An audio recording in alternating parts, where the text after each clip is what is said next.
Hello and welcome to the video. This is a video about these things here. These are the brand new Skyzone SKYO30, the OLED version of the SKYO30 FPV goggles. Now these are available in lots and lots of different colours, just like the SKYO30 is. And at the moment, when I'm looking at Banggood right now, they're about £326, £327. So they're very much aimed at the premium end of the market. So in this video, what I want to do is kind of show you how they come, show you what comes in the box, and run through some of the features. I'm a big fan of OLED displays in goggles. Having used an OLED set of goggles for the past 16 months, I am a complete convert, and going back to using traditional panels in FPV goggles feels like I'm taking a very big retrograde step. So it's exciting to see OLED starting to appear in other high-end goggles as well. So while I unpack this, let me show you how it comes. Let me talk through some of the specs. So this is the first set of goggles from Skyzone that has a fully integrated user interface. So the menus in this thing, and I'll show you those in a minute, are absolutely fantastic. You can get to everything and everything is super clear. The display itself is an OLED display with 1024 by 768, and that means that those screens and menus and stuff are very clear, as is the FPV footage. These goggles, like the others, have inbuilt diversity, 5.8 gig, so supporting all the usual bands that you'd expect. Has a couple of modes here that allows you to either just access all the bands or just set it to the race bands. So if you're maybe racing, then rather than have to chimp through lots of different stuff, it just gives you access to the 8 bands for easy setup. The DVR in this supports up to 128 gig. Cards, has H.246 video compression, and works really nicely. I believe there is an update that's just coming out as I'm making this video for that DVR. So if you're interested in me making a video about how to update the DVR on these things, then do let me know. As you can see here, the ones that I've got my hands on are these beautiful red colour. I went for the red colour for no other reason than it's the same colour as my Mazda car. And I'm a big fan of this red colour. It looks absolutely beautiful. But there is lots of choice here. And you'll notice on the front there is that white strip. And I'll come back to what that white strip is in a minute. Also in here, we have head tracking, supports pan 180, 120, 90 degrees, and tilt up to 120 degrees as well. Love the fact that it's got the head tracking in here along with the cables for different styles of trainer port as well. I do use head tracking for fixed wing craft in particular. The IPD on these is a little bit bigger than on the Fat Sharks that you may have come across. With Fat Sharks, I tend to have the IPD rammed straight into the middle. With these, I still have a millimetre or two of distance. IPD adjustment on these is 57.5 to 69.5 millimetres. In the screen, I'll show you in a minute, there's a piece at the top that kind of pops up. You can set how that appears. Shows you kind of the RSSI signal strength and which antenna is being received, the channel, the band you're using, and also the battery voltage too. Also supports HDMI in, AV in, and playback modes from the DVR. There's a built-in fan on the top which comes on as soon as you plug it in, and it has a power button. So you can leave these things plugged in, press the power button briefly to turn it on and to turn it off. That white bar at the front is actually an LED bar. By going into the menu, you can highlight that and change the colour of the LEDs on the front. A little bit of a gimmicky thing, maybe if you are flying with friends and each of the quadcopters are maybe a different colour and you want to have your goggles displaying the same colour as the quad for spectators or something like that. Maybe that's going to come in use. A little bit gimmicky, I think that, but actually that appeals to me. And the voltage input on this is huge. The cable, as you've seen, is a standard XT60 cable, nice and long, so you can stick it in your jacket pocket, and it will run from a 2S to a 6S battery, giving you tons and tons of options at the field. So let me show you what the screen actually looks like in here.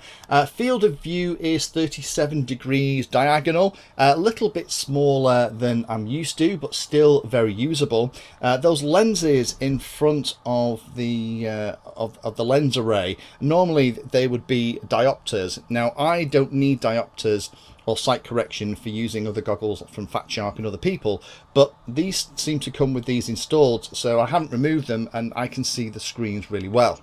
It does support 3D side by side, and again it has a front camera at the front that you can switch to at the flick of a switch, that has a 60-degree field of view and gives you a VGA image 640 by 480. I didn't use that initially, but I've actually found I really like that. It's really great when you do that thing where you put your goggles down and then you have to go and find your radio and pick it up, whereas normally I'm kind of you know, patting around the ground by my feet to pick it up to start the flight. It's great to be able to just hit that button, look down, pick the radio up, click the button again, and go back to the FPV footage.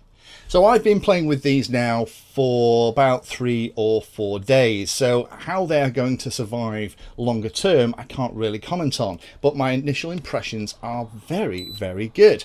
I like the fact that these are very comfortable. You probably saw already that we have the 2 face plates. And those 2 face plates, along with the 2 thicknesses of pad, mean that whatever size your face is, you can make it really comfortable. The only thing that I found is with my setup of pad and face shape shield, I don't know if that's what it's called, but I've found that my eyes are very slightly too far back. If I crush my head into the pad, and maybe the pad will relax over time, I can see the edges of the screens perfectly clearly. If I have my head so it's resting naturally in the goggles, then I find that the edges of the display are very, very slightly blurred. And that's just because my eyes aren't close enough to the lens array.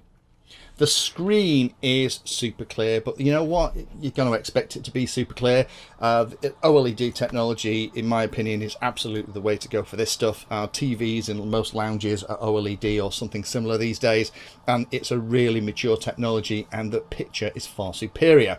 Because of that, things like the menu system are beautiful to navigate. The head tracker with a customizable outputs for which channels the head tracker appears on is a really cute idea. Very simple and easy to set up, and included as part of the goggles. You don't have to buy any separate pieces. The diversity works really well. The front camera is also a nice touch. As I've explained, it can come in really handy when I would normally just kind of lift the goggles up to try and do something and then smidge them down over my face. That occasionally I've got myself in trouble, particularly with things like Fat Sharks, where I've caught a button which has changed the channel and then caused all kind of hilarity. I'm desperately trying to get the channel back before I take off. The front LEDs, the power switch and the fan power up are all really nice touches.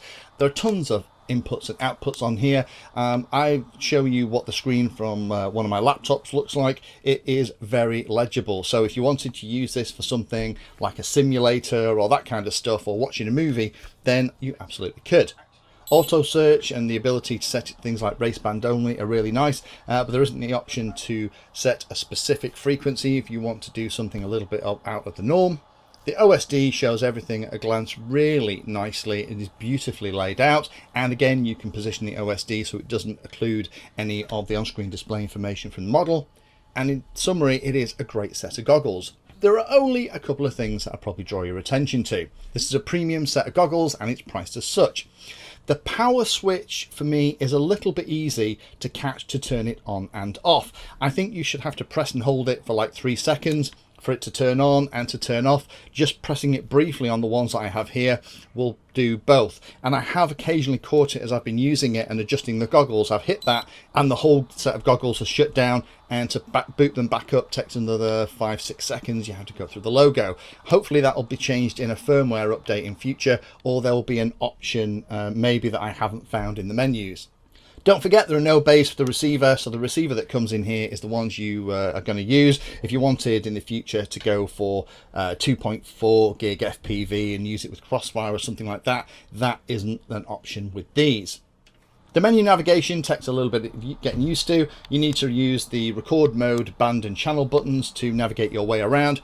It's not completely intuitive. It would have been nice to maybe have had the arrows or the alternative legends on top of the goggles to kind of remind you which is which, but after a couple of days of use of them, you do get the hang of it.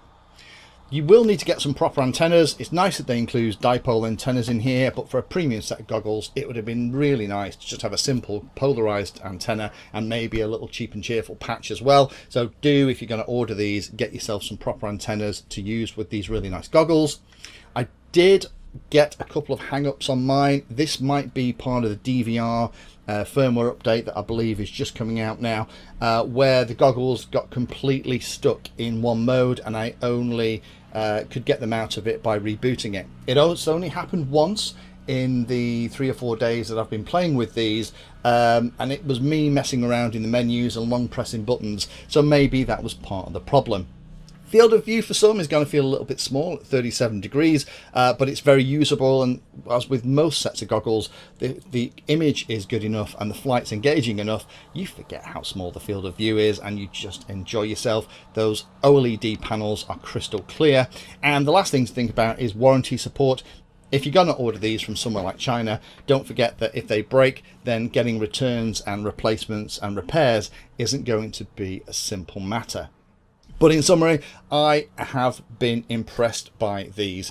I haven't personally played with too many sets of Skyzone goggles, but the thought and the way that these things works have really impressed me. So if you're interested in them, I definitely give them a look, particularly if you maybe have an issue with the IPD settings on other leading manufacturers, or you want a goggle where everything comes in the box, including head trackers, and all you need to do is just find a spare LiPo battery and plug it in.